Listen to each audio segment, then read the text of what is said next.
Hola, bienvenidos a una nueva emisión de Del Viso Ciudad. Y hoy tenemos un programa especial. Hoy tenemos al padre Federico, que nos va a contar un poquito toda la historia del lugar del milagro. Usted habrá oído hablar seguramente del lugar del milagro, donde ahí comienza un poquito la historia de la Virgen de Luján. Tenemos al padre Federico y a nuestra compañera Majo, quien le realizó la nota. Así que, bueno, vamos a recorrer un poquito de historia. Seguramente nos va a faltar una parte porque es muy extensa la nota, pero prometemos que en los próximos días la vamos a emitir. Así que, bueno, vamos entonces a ver esta primera parte y ya volvemos. Bueno, Omar, estamos aquí ya en el lugar del milagro. Estamos con el padre Federico, que nos va a contar un poco por qué este lugar es efectivamente el lugar del milagro. Hola, padre, ¿cómo está? ¿Qué tal? Bienvenidos, buenas tardes. Saludos a todos los que nos vean. Bueno, se llama lugar de milagro porque en estos lugares, ¿sí? Cuando decimos lugar de milagro no nos referimos a lo que es el predio perteneciente a la Asociación Nuestra Señora del Rosario únicamente. Este predio está dentro de un campo, hoy es imaginario, de lo que fue el campo original donde ocurre el milagro de la carreta de la Virgen de Luján en 1630. Ese campo originalmente iba desde el río Luján, que desde aquí en el lugar de milagro se ve unos árboles al fondo. Después tal vez Omar puede hacer una toma o tiene de otros momentos. El arroyo Burgueño, cruzando la ruta 25, sería el otro extremo a lo largo del campo. Y este que llamamos Camino a Celaya desde Villarrosa vendría a ser la columna vertebral, con aproximadamente unos 800 metros a cada lado, daría un cuarto de legua de frente. Todo ese rectángulo era el campo perteneciente a Diego Rosendo en 1630, que tenía 10 años. En ese momento le administraba su campo su padrastro, Bernabé González Filiano. Y bueno, dentro de ese campo es donde ocurre este hecho milagroso de la detención de la carreta que transportaba dos imágenes de la Virgen. Una es hoy Nuestra Señora de Luján, y la otra que venía como compañera de viaje de la futura Virgen de Luján, es hoy la Virgen de Sumampa, que está en Sumampa, Santiago del Estero, ¿sí? Entonces, hace aproximadamente 30 años, a partir del conocimiento que tuvo nuestra fundadora, la difunta Madre Pilar Bañares, del gran historiador del tema de Luján, que fue Monseñor Presas, que falleció también hace muy pocos años. A partir de ese contacto entre ella y el historiador ella se entera por primera vez que el milagro no había ocurrido en la villa de Luján, sino en esta zona. Y comienza la lucha de la asociación o del Instituto Fátima, como lo queramos llamar, por tener un predio donde poder trabajar para esta advocación mariana de la patrona de la nación. Y por eso normalmente cuando la gente dice que vienen a participar de una misa o una actividad un 8 de diciembre, dicen vamos al lugar de milagro, como refiriéndose a la zona, ¿sí? No queremos decir ni ellos ni nosotros que este es precisamente el lugar, porque eso es lo que no sabemos. O sea, conocemos hoy, por los estudios de Monseñor Presas, los límites originales de esa estancia, de ese campo, pero no sabemos dónde estaba la casa, una casa de barro. En 1630 estamos a 50 años de la fundación de Buenos Aires, una época muy salvaje.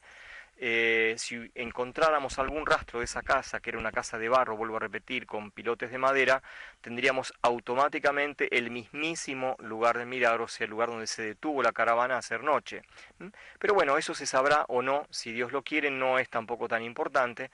Nosotros, al igual que el padre Marulo, cuando hizo aquella capilla también tan querida que está allí afuera, se puso una placa de bronce, creo que todavía está allí, que dice en estos lugares, ¿sí? Es lo que nosotros decimos. En estos lugares, en 1630 ocurrió el milagro de la carreta de la Virgen de Luján. ¿Nos quiere contar un poco, para los que están mirando, cuál fue exactamente el milagro? Sí, evidentemente tal vez nos está mirando alguien que no es católico, o que no cree en milagros, o lo que sea. Nosotros distinguimos porque en la forma de hablar habitualmente, buenamente, no digo que mal, alguien podrá decir estuve en el lugar donde se empacaron los bueyes, o donde se empantanó la carreta, o donde se rompió la carreta, una rueda de la carreta. Justamente eso es lo que desde un punto de vista católico no podemos aceptar, no fue una explicación natural.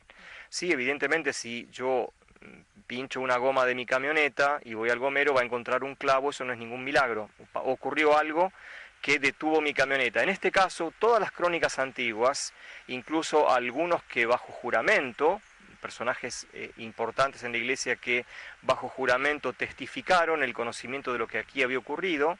Fray Nolasco de Santa María, por ejemplo, el más antiguo y el más fiel de todos, dicen claramente que eso no fue lo que ocurrió, no es que se empacaron los bueyes o se rompió la carreta.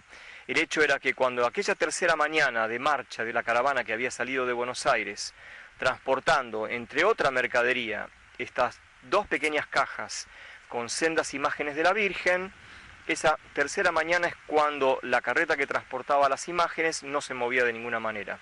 Hasta que alguien, no sabemos exactamente cómo fue el proceso, qué fue exactamente lo que ocurrió, alguien sugirió que por qué no se bajaba la mercadería, y el hecho es que cuando se bajaba de la carreta la cajita que contenía la Virgen de Luján, la carreta despegaba del piso como por arte de magia, digamos.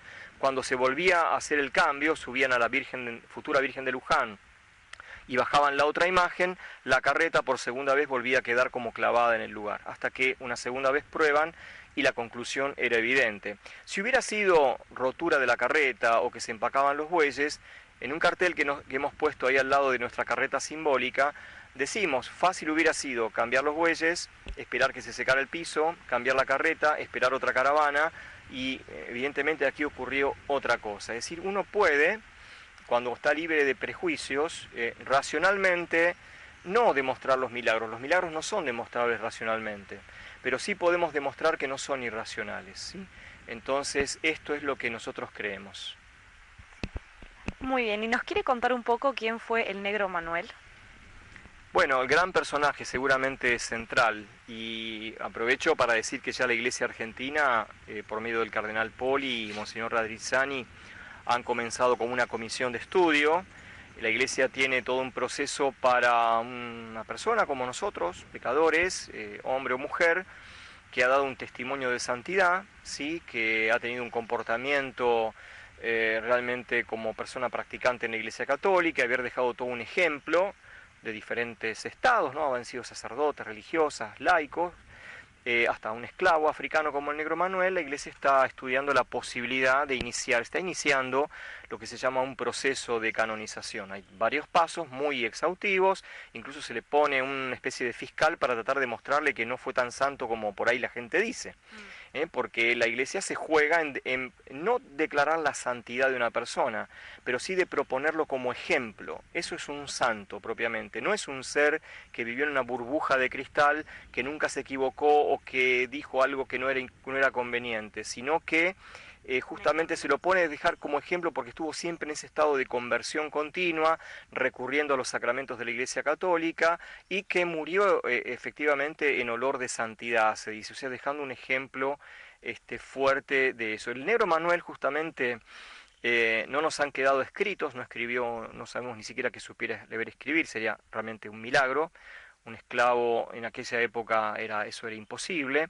Se conservan crónicas, justamente estas de las que estamos hablando del milagro, porque está ligado íntimamente a toda esta historia. El Negro Manuel nació en la costa africana llamada Costa de los Ríos, así la llamaban los portugueses, que fueron los que lo capturaron en su tierra natal, entre los países que hoy serían en África, en la África ecuatorial, Senegal, Gambia y Guinea-Bissau. Más propiamente tal vez en este último país, que también se la llama la ex Guinea portuguesa. De esa costa, de algún lugar de esa costa, fue capturado antes de sus 25 años, o sea, he encontrado listas de barcos esclavistas franceses, ingleses, que incluso traían esclavos de bebés, pequeños niños, y en ese rango de edad, hasta sus 20 años aproximadamente, está la fecha posible de edad que tenía el esclavo cuando fue capturado, ¿sí? Como otros esclavos, subidos a un barco que para ellos era desconocido, llevados en estos barcos que estaban especialmente diseñados para cargar esta carga humana, que tremendo, ¿no? No podían ni siquiera pararse en el barco, venían acostados, se podían llegar a sentar. Una vez por día se los sacaba a la cubierta para que bailaran un poco al son de sus tambores, comían una vez por día. Eran muy comunes los ataques de viruela, a veces se moría toda la dotación, la mercadería, entre comillas, que traían, ¿no? Que eran alrededor de 400, 500 personas, hombres, mujeres, niños, se suicidaban, les venía una especie de depresión. Imagínense estos seres libres en esas planicies o en esas selvas, de pronto en una noche horrible, no solamente capturados por blancos, porque los propios vecinos entre las tribus se capturaban, los esclavizaban para sí mismos, o ya cuando aparece el blanco se los vendían a los blancos o a los musulmanes, que también fueron viejos esclavistas, y se los llevaba a este barco y de pronto estaban ahí encadenados, prácticamente sin poder respirar, y comenzaban a tener esta tentación o de quitarse la vida, o incluso morían de tristeza, una especie de depresión que llamaban el banzo, y morían en alta mar muchas veces atacados por la viruela o por estas enfermedades, para ellos también nuevas. Llegaban a un lugar donde eran bautizados. En el caso del negro Manuel, con toda probabilidad fue bautizado en la isla de Santiago, en el archipiélago de Cabo Verde, a unos 1000 kilómetros de la costa africana. Hemos estado allí también para hacer nuestro pequeño librito y para conocer y amar los lugares por donde pasó el esclavo. Allí comenzaban a conocer algo de la cultura del hombre blanco, del cristiano, llamémoslo así, aunque no se portaban como cristianos con ellos, y comenzaban a conocer algo de la lengua, y bueno, y de ahí, de esa isla, que está a unos 1000 kilómetros, como digo, de la costa donde había sido capturado, se los distribuía en abanico, podía ser desde el Caribe, la América Central, Brasil o hasta el Río de la Plata. ¿Por qué? Recordemos que en aquellos años Portugal y la Corona de Castilla estaban unidas bajo un solo reino. Por lo tanto, había